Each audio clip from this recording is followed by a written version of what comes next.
I spent probably 2 or 3 straight hours on the phone with coaches and agents and compliance departments and lawyers from all over the country. And the collective answer that I got from pretty much everybody was helping us, and when I say us, I really mean me, sort through some more recent college sports developments and the money involved in it is the host of the Rebound Rundown here on The Crown, Paul Fritchner. Paul, thank you for joining us on this Friday. Jack, I am fired up to be on this show today, brother. How are we? We're doing great. Oh, let's go. Let's talk hoops, brother. Let's talk some hoops. Let's start off with the court ruling that came down that you had a front seat for. That's right. Paulie plaintiffs got up close and personal down there at the Hamilton County Courthouse last Wednesday. 15 college athletes had filed suit. Go on. You know the story. Yeah, 15 college athletes. Yeah, not to hijack the segment here. If I didn't want to, if you have something to tee up, that's fine. I'll let you be a professional. The camera cut to you. So. Gotcha. All right. Well, there were 15 athletes originally on the suit. They added 10 more later. I believe it was 25. If I'm adding 15 and 10 correctly, that's 25 athletes, part of this suit, that now are eligible, at least right now, to play college basketball this upcoming season. The suit was filed, as I said, right here in the state of Ohio. It was decided down the street at the Hamilton County Courthouse. And it's a big deal for these athletes in particular because they're looking to be grandfathered into what's called the 5-and-5 rule, basically getting 1 more year of college eligibility. I could do 3 hours on this. In 2 seconds, it just means that they get to play 1 more year. But the important thing to remember, if you saw all of the press about this yesterday, is that these players still have hoops that they're going to have to jump through. Maybe not specifically the players, but legally, there is a lot that still needs to be decided before opening night of the season. It's just, 3 months away, that needs to happen to allow these players to be able to play. But there's at least a chance now, because of this yesterday, that they are going to be able to play this season. Yeah, this was just an injunction from the judge. The case itself still has yet to be decided. And what is the impact on money here? Schools are going out and raising money to have name, image, and likeness funds so they can have a good roster, so they can be competitive. What does that, mean, that money specifically for these players part of the suit? Yeah, for sure. And I think the big thing to remember, too, when you're looking at this in general is just you talk about getting sent to a trial or something that's just a preliminary injunction. A lot of times what happens is they just set the trial date for the week after the season's over, and then nobody cares about it anyway because at that point it's a moot point. But yes, a lot of these teams, depending on how you structured it, it sounds like Xavier was pretty prepared for the possibility that they get a player back. Cincinnati has roster spots available for potentially 2 players that they could add, MJ Collins and Colby King, who played for new head coach Jared Calhoun at Utah State. They would follow him here. MJ more certain that he would play at Cincinnati than Colby King. I don't think that's a done deal yet. But taking a step back and just looking at it, you have to prepare. Not only do you need roster spots, you also need the NIL funds to be able to pay these guys. And if you're Xavier, you had Richard Pitino get up on the stand last week and say that Xavier spent a little over $14 million in NIL on this roster. Are you going to have to go out and get another million or whatever you're going to pay Filip Borovichinen to play on the team if it ends up happening? But then there are so many other factors that you have to consider here, Jack, legally, where let's say this happens and a player signs a contract, but then 3 weeks later, an appeal is heard and the players all of a sudden can't play. Are you contractually obligated to having to give them the money that they signed a contract for? Where does that money go? Because it's not being used to their names and images and likenesses aren't being used to promote the team if this person's not on the roster. That's correct, Jack. And when you get to a point now where yesterday, when this ruling came out, I spent probably 2 or 3 straight hours on the phone with coaches and agents and compliance departments and lawyers from all over the country. And the collective answer that I got from pretty much everybody was, I have no idea. Cool. Yes. Whole lot of certainty going on right now in college athletics. Well, there was certainly a lengthy statement that the NCAA posted in response to the injunction. The NCAA not thrilled with that decision. The court's decision today is wrong, and we will immediately seek all avenues for reversal, including a stay of the court's order pending appeal. The court disregarded over a century of precedent and substituted its own judgment. These are the words of the NCAA responding to that injunction decision. So you're dialed in. Do you see this NIL change college basketball here?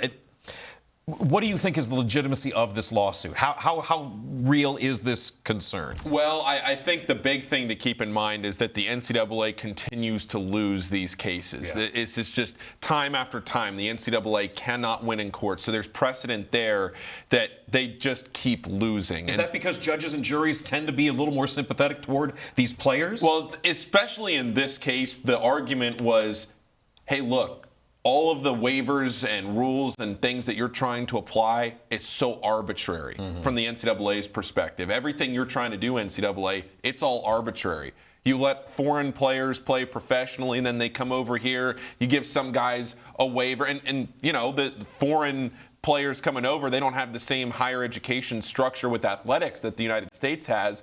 So a player that's played professionally for a couple of years in Europe, now having to come over to the United States, it might just be like somebody's playing a couple of years in college basketball and then transferring to a different school, skill-wise. Yeah. But people just see professional from Serbia or from wherever, and they think, oh, professional player. Well, it's all, there's levels to this game, Jack, and so that's what you have to kind of keep in mind. But yeah, in general, I think what I have gathered most importantly from this in the last 24 hours is that the NCAA, as you said in that statement, is fired up about this ruling. Yeah. They are just seething that this went through, more so than some of the other rulings recently that they've lost on.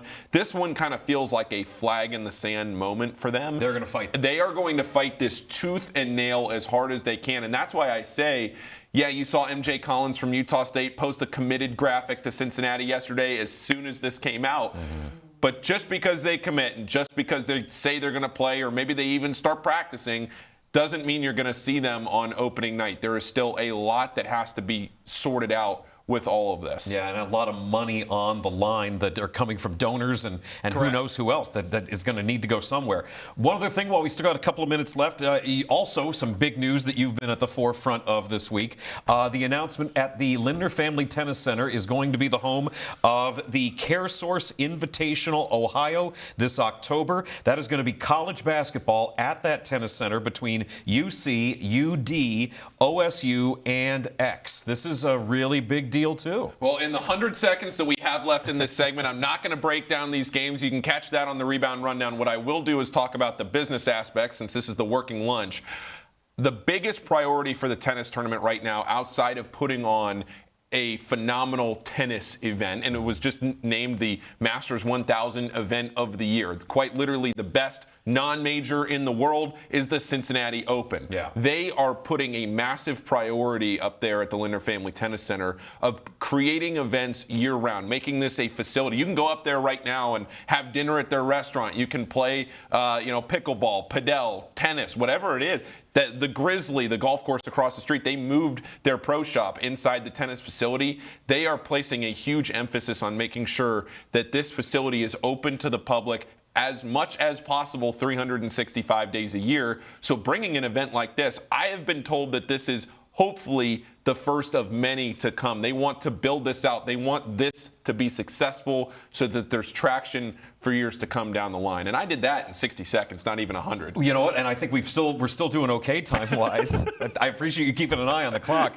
CareSource has sponsored these invitationals elsewhere. This is to raise money specifically for mental health. What did I have the dollar amount? It's raised over $500,000 on this thing so far, and they have them in other locations. They do, and it's a particularly special cause, or important cause, I think is probably the better way to put it, for Dayton head coach Anthony Grant. This is his foundation, something that he prioritizes because he lost his daughter a few years ago. And so this is something that he has prioritized in making sure that CareSource is involved with these exhibitions, that there is a component to raising awareness for mental health. And so, yes, they have sponsored. In fact, when Xavier and Dayton played each other in a preseason exhibition a couple of seasons ago at UD Arena, CareSource was the sponsor. Cincinnati playing Arkansas down in Arkansas, CareSource was the sponsor. So they've been very involved. And I will say that if this event gets rained out, it'll just move to UD Arena. So it'll happen that night regardless. Which is one of the risks that you run when you're at an outdoor tennis center that you've spent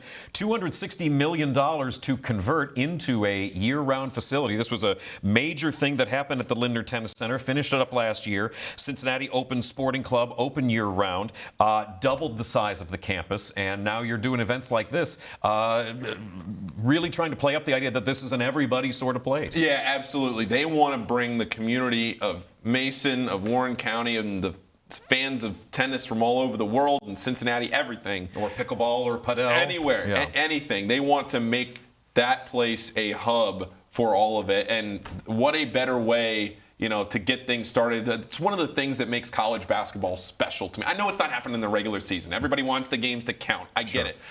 But we weren't getting these games at all anyway. So why not do it in an exhibition format outside, something different? We've seen college basketball on an aircraft carrier, in a hotel ballroom. All these places played outside on a tennis court. It's awesome. Right on. Paul Fritchner, everybody. The Rebound Rundown is his show. How's it going? What you got any? You doing okay? Peachy, Jack. Yeah? Yeah, we had a great day yesterday between the news of the Cincinnati Open and then the court news later in the day. I'll tell you what, trying to decipher all that legalese and trying to figure out what in the world is going on here, that was just the first step of what I tried to figure it out yesterday. But we got there. You got there. It was teamwork. You're persistent. That's right. And we appreciate that. Paul Fritchner with the Rebound Rundown. Check out that show recapping everything you need to know for college sports. Basketball season's coming. Keeping a finger on that pulse.